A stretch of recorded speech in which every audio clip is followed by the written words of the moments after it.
Exit ಪೋಲ್ಸ್ಗಳು ಹೇಳದಂತೆ West ಬೆಂಗಾಲ್ನಲ್ಲಿ TMC ಕುಸಿತ ಕಾಣುತ್ತಿಲ್ಲ.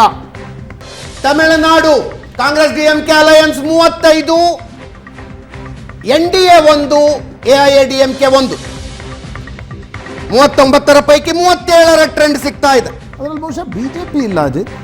ಅದಕ್ಕೆ ಎನ್ಡಿಎ ಪಿಎಂಕೆ ಅದು.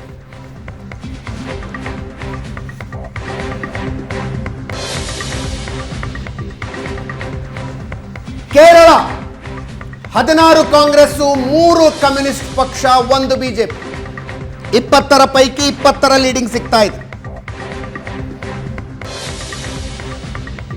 Telangana 10 NDA, 6 INDIA, 1 others. ಅಂದರೆ 10 ಬಿಜೆಪಿ, 6 ಕಾಂಗ್ರೆಸ್, 1 BSR.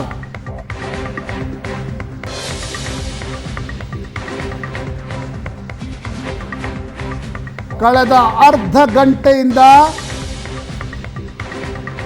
ರಾಷ್ಟ್ರವ್ಯಾಪಿ ಬೇರೆ ಬೇರೆ ರಾಜ್ಯಗಳ ಲೀಡ್ಗಳು ಬದಲಾಗ್ತಾ ಇರುವಂತೆ ಕಾಣ್ತಾ ಇದೆ. ಧಾರವಾಡದಲ್ಲಿ ಬಿಜೆಪಿಯ ಪ್ರಹ್ಲಾದ್ ಜೋಶಿ ಮುನ್ನಡೆ, ಬಸವರಾಜ ಬೊಮ್ಮಾಯಿ 4,000 ಮತಗಳ ಮುನ್ನಡೆ.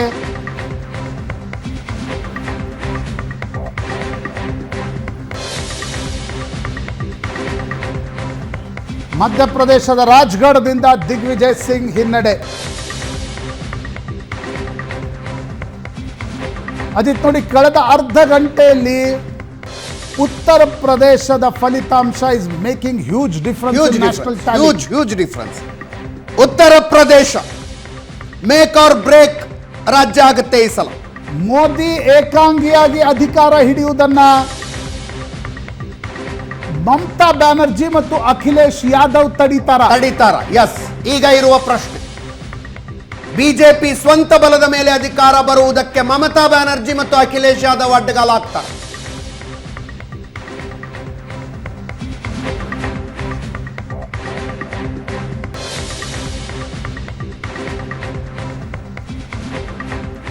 ಹತ್ತು ವರ್ಷಗಳ ನಂತರ ಕಾಂಗ್ರೆಸ್ ನಿಧಾನವಾಗಿ ಚೇತರಿಕೆ ಕಾಣ್ತಾ ಇದೆ.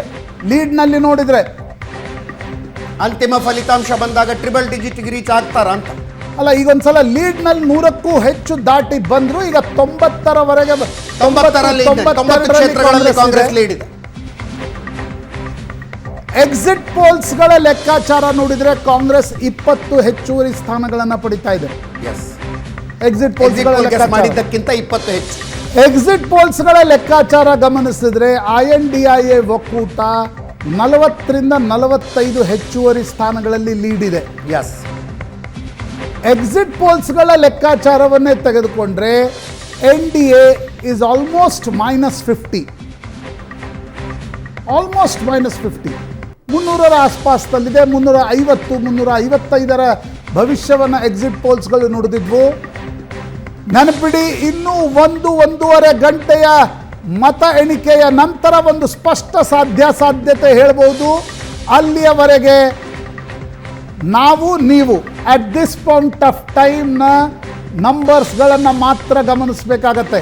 ಯಾಕಂದರೆ ಒಂದು ಸುತ್ತಿನ ಮತ ಎಣಿಕೆ ಕೇವಲ ಒಂದು ಕ್ಷೇತ್ರ, ಅನೇಕ ಕ್ಷೇತ್ರಗಳ ಅಂದರೆ ಒಂದು ವಿಧಾನಸಭಾ ಕ್ಷೇತ್ರ ಇಡೀ ಲೋಕಸಭಾ ಕ್ಷೇತ್ರದ ಫಲಿತಾಂಶವನ್ನು ಕೂಡ ಬದಲಿಸುವ ಶಕ್ತಿ ಇರುತ್ತೆ.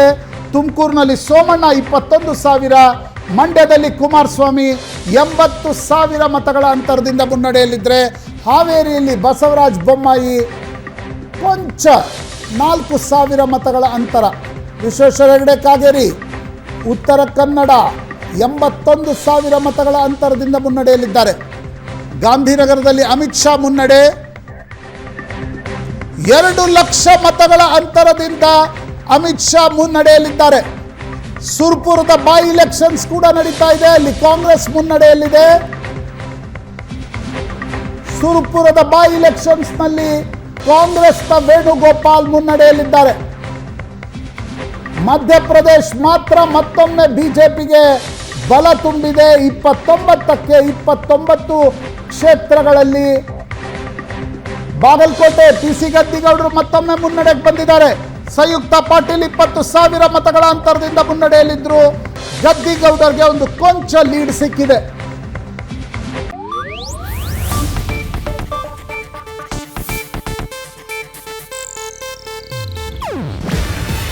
ಇದು ಏಷ್ಯಾನೆಟ್ ನ್ಯೂಸ್ ನೆಟ್ವರ್ಕ್ ಪ್ರಸ್ತುತಿ. ನೀವು ನೋಡ್ತಿದ್ದೀರಾ ಏಷ್ಯಾನೆಟ್ ಸುವರ್ಣ ನ್ಯೂಸ್.